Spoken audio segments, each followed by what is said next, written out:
Hello everyone, welcome to my YouTube channel. So today we will be discussing about SCO.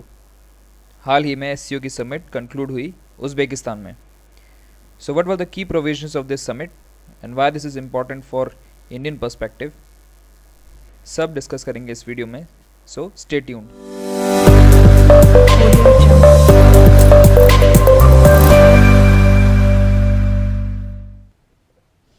तो ये जो summit थी ये हुई थी 15 और 16 सितंबर को समरकंद नाम की एक जगह जो कि कैपिटल सिटी जो कि ताशकेंट है.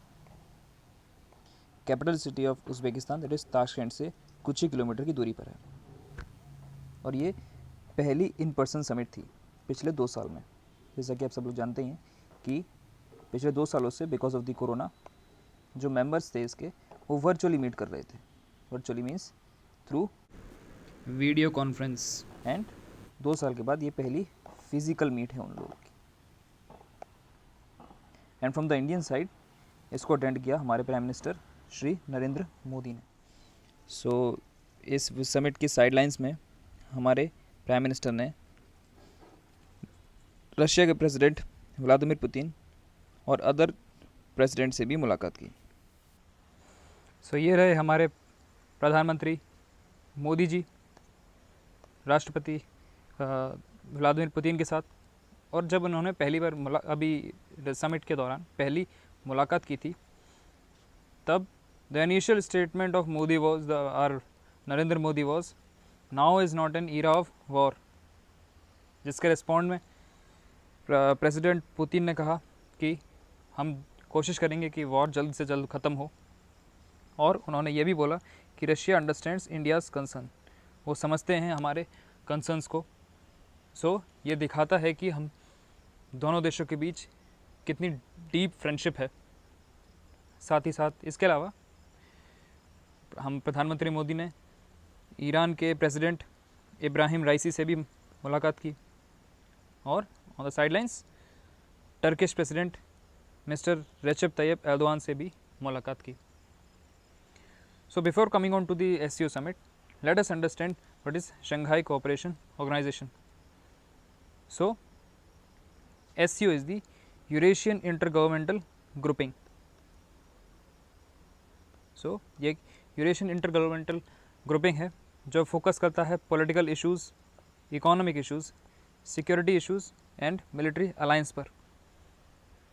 और इसका जो हेडक्वार्टर है it is situated in Beijing. और माना जाता है कि ये वर्ल्ड का सबसे लार्जेस्ट रीजनल ऑर्गेनाइजेशन है जो कि कवर करता है 60% of the area of Eurasia. So ये जो लार्जेस्ट रीजनल ऑर्गेनाइजेशन है ये है in terms of geographical area. जैसा कि हमने देखा 60% जो है जोग्राफिकल एरिया कवर करता है ये यूरेशिया का. And the second is in terms of population. So 40% जो है वर्ल्ड पूरे ग्लोब की आबादी वो इसी रीजन में रहती है. So in terms of human resource ये बहुत ही ज़्यादा इम्पॉर्टेंट ऑर्गेनाइजेशन बन जाता है. Not only this, it contributes more than 30% of the global GDP. So economy के टर्म्स में भी ये ऑर्गेनाइजेशन बहुत ही ज़्यादा इम्पॉर्टेंट बन जाता है. थोड़ा बैकग्राउंड भी देख लेते हैं इसका.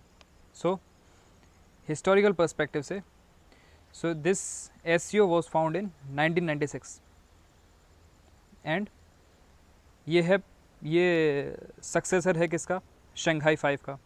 सो इनिशियली SCO का नाम शंघाई 5 था. शंघाई 5 क्यों, क्योंकि इसमें बेसिकली 5 मेंबर्स थे. और जब ये 1996 में बना था तो China and Russia they were the main leaders basically. हालांकि 5 मेंबर से बना था बट इनको लेड किया था चाइना रशिया ने. एंड जो 5 कंट्रीज़ थी वो थी कज़ाकिस्तान, किर्गिस्तान, ताजिकिस्तान और China and Russia. Later on इसको ज्वाइन किया उज़्बेकिस्तान ने 2001 में. एंड आगे चल के 2017 में इंडिया एंड पाकिस्तान ने इसको ऑफिशियली ज्वाइन कर लिया.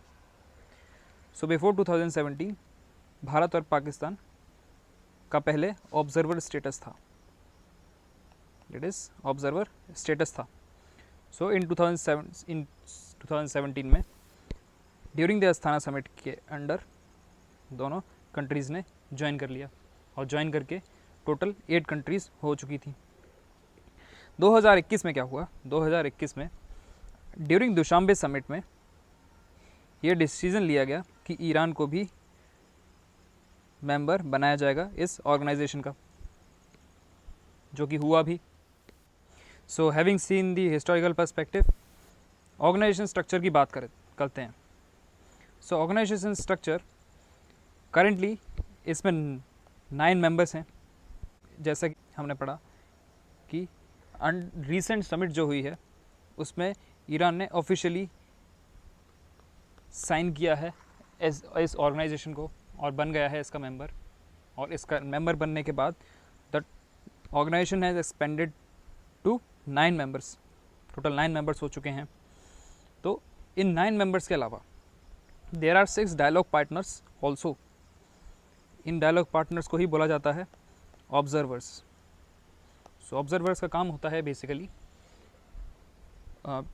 जो भी समिट्स होती हैं उसमें पार्टिसिपेशन तो लेते हैं, बट जो मेन डिसीजंस लेते हैं वो सिर्फ ये 9 कंट्रीज़ ही लेती हैं. Okay, so their work is to observe the meetings which are taking place. So कौन कौन से कंट्रीज़ हैं ये 6? आर्मेनिया है, अज़रबैजान है, Cambodia, Nepal, Sri Lanka and Turkey. So ये 6 ऑब्जर्वर्स हैं. इसके अलावा सऊदी अरेबिया, इजिप्ट और कतर जैसी कंट्रीज़ ने अपना इंटरेस्ट दिखाया है इस ऑर्गेनाइजेशन को ज्वाइन करने के लिए, to join this SCO. So objectives देख लेते हैं SCO के क्या हैं. So first is the regional stability and security. क्या कंटेक्स्ट है? सो जो ये SCO है ड्यूरिंग कोल्ड वॉर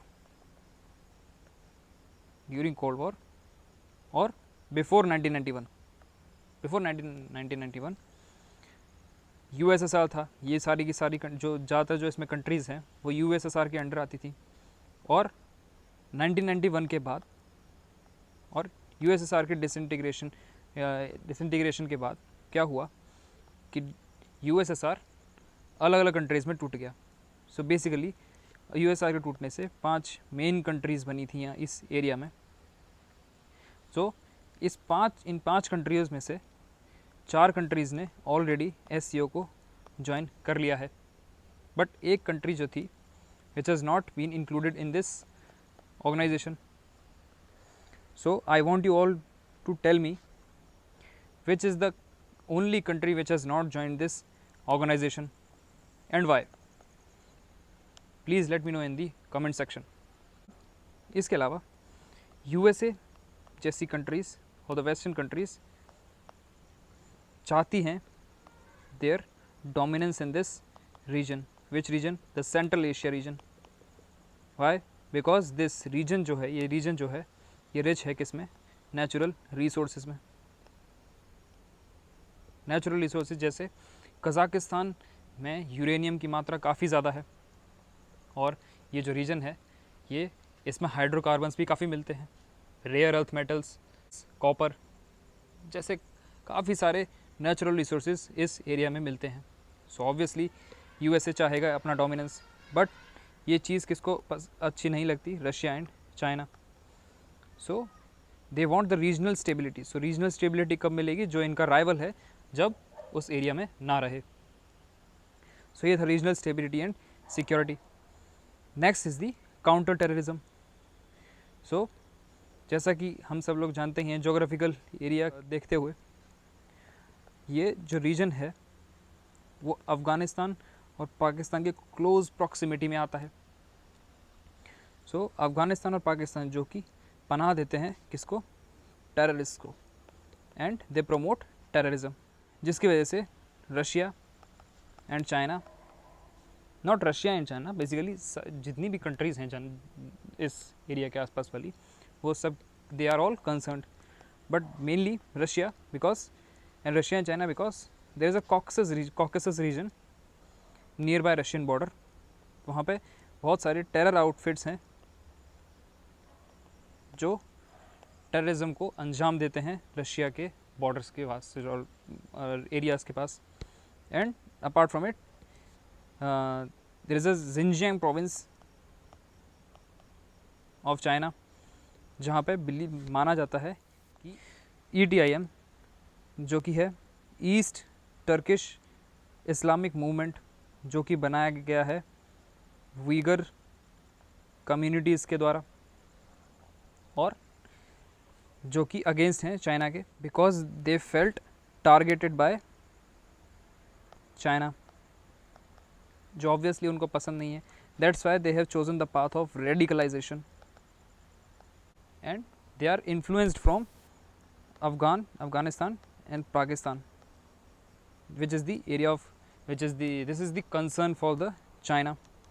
So इन सब को काउंटर करने के लिए मेंबर कंट्रीज़ ने साथ मिलके they have created something called as RATS. So RATS is basically the regional anti-terror structure. So this is a platform to counter terrorism. So ये जो RATS है, it was established in June 2004. So what the countries are doing? So member countries are working together to counter terrorism and share intelligence. Share intelligence for what? To fight against terrorism. So I want you all to tell me one more thing, that is सारियर का नाम की एक exercise हुई है rats Nations की. तो ये कब हुई थी? Please let me know in the comment section. Next comes the economic growth and connectivity. Economic growth and connectivity. So जैसा कि हमने देखा अभी कि this region is rich in natural resources. So natural resources को एक्सप्लॉइट करके एक जगह से दूसरी जगह ले जाने के लिए हमको क्या चाहिए? गुड कनेक्टिविटी चाहिए. Good connectivity through, it could be through road, could be through rail lines और it could be through pipelines. So इस कॉन्टेक्स्ट में ये रीजन बहुत ही ज़्यादा इम्पॉर्टेंट हो जाता है. That's why it is economic growth and connectivity को this is the one of the objectives of this organization. Lastly, the tourism and environmental issues. So what happened is, over the years this organization has become diverse in nature, in terms of like this organization is carrying out promotion of biodiversity and environmental cooperation, climate change, and promote cultural ties in the field of tourism. इन सब चीज़ को promote करता है. So now let us have a look at the recent summit. So what happened in the recent summit? So as we have studied earlier also that Iran has joined this organization और बन चुका है 9th member इस grouping का. So Iran has recently joined. China and Russia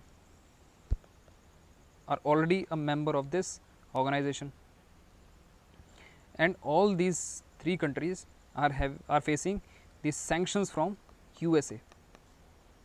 Sanctions like, so Russia पे because of the annexation of Crimean Peninsula, basically Crimea, in 2014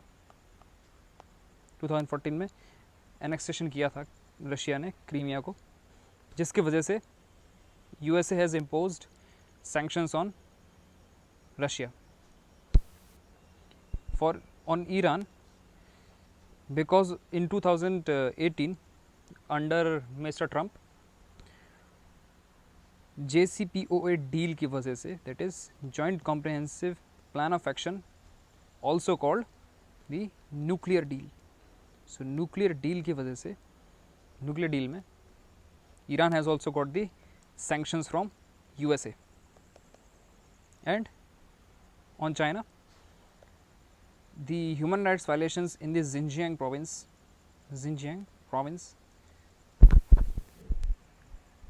जिसकी वजह से China has also got the limited economic sanctions. Since these three members are on the same platform, ये तीनों एक साथ ये तीनों members मिलके आपस में और along with the other members, they will support each other so that they will not get affected from the economic sanctions from USA. So next is the meeting of Xi Jinping and Putin. So China has supported Russia every time. Like after the Russia-Ukraine war, so there is a human right violations voting in the UN. So China has voted against the voting.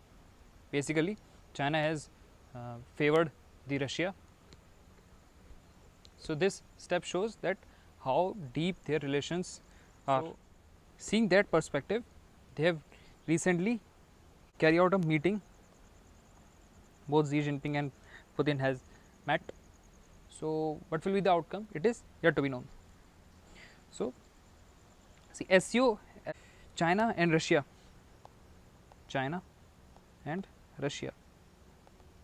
sees SCO as a counter to West and NATO. So they do not like the NATO. NATO is basically the North Atlantic Treaty Organization, which has been comprised of the Western countries and some of the European countries. So it is believed, Russia मानता है कि because of the NATO's expansion nearby Ukraine, Russia has waged war against Ukraine. अगर ये NATO expansion नहीं होता, so हो सकता है कि यूक्रेन पे वॉर नहीं हुआ होता. So let us move forward and also study the recent summit from Indian perspective. So क्या context? So Indian perspective से ये कुछ points हैं जो कि key points हैं. Our Prime Minister had read during the summit in his speech. So one of the first key point was creating resilient supply chains. So what happened is, in last 2 years, global supply chain, जो globally supply chains थी, that were affected badly, and particularly Indian supply chains in Corona and also the Ukraine-Russia war. So India's supply chains have been affected badly. So in order to prevent disruptions of the supply chains, India is now focusing on this, making resilient supply chains. See, so on the one hand, we are making parallel supply chains along with USA, Japan and Australia to make resiliency in the global supply chains. Also to prevent our dependency on China, because most of our supply chains are dependent on China. So on the other hand, we are creating the supply chains with the countries like Russia, China and Central Asia. Through this Russia, China and from Central Asian countries, we are making our parallel supply chains which could be independent from the Western powers. So what this shows, that our Indian policy our Indian policy is independent and serves its national interest, because we are not either more dependent on Western countries or the China. So what we are doing is we are basically trying to balance it out through support of this SCO organization, all this by creating resilient supply chains in this organization.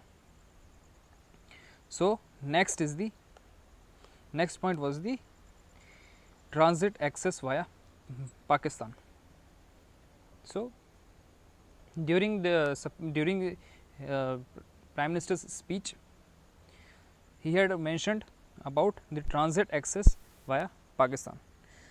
So what happened is, in Corona हमें अफ़गानिस्तान को wheat का काफ़ी बड़ा consignment भेजना था through road root,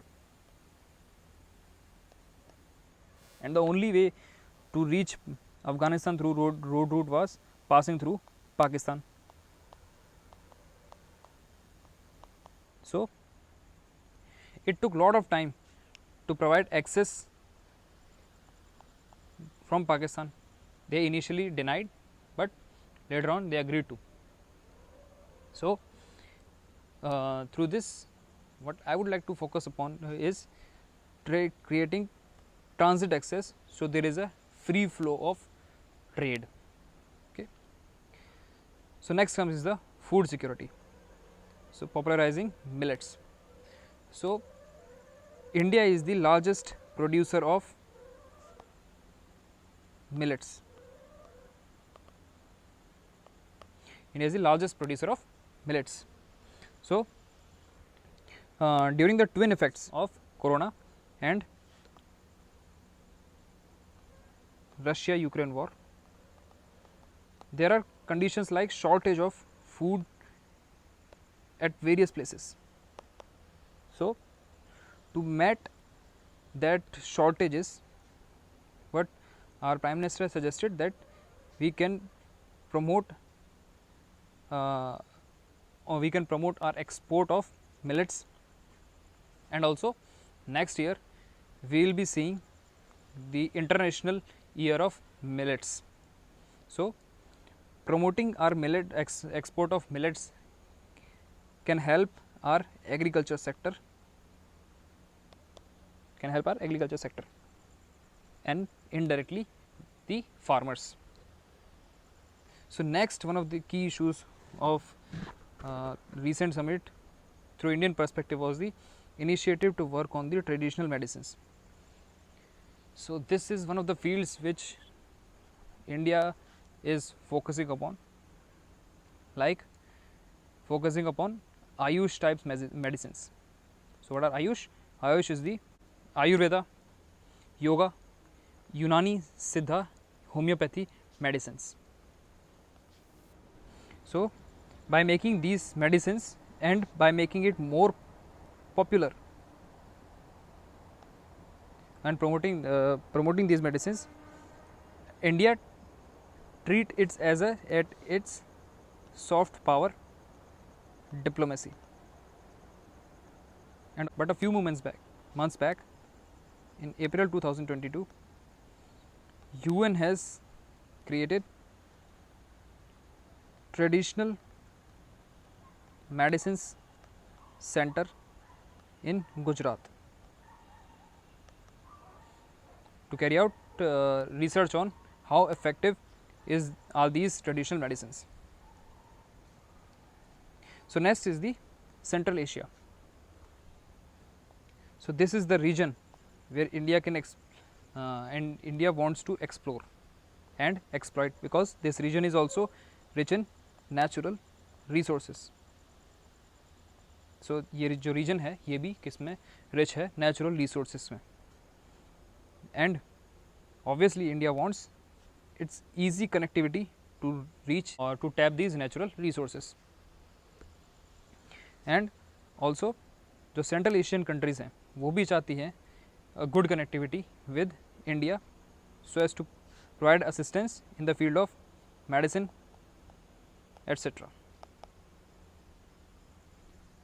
Last but not least, not to forget that India will be hosting the next Shanghai Cooperation Organization की summit. So, if you like my content, please give a thumbs up and do subscribe and hit the bell icon. And if you do not like my content, feel free to comment in the comment section. Thank you very much.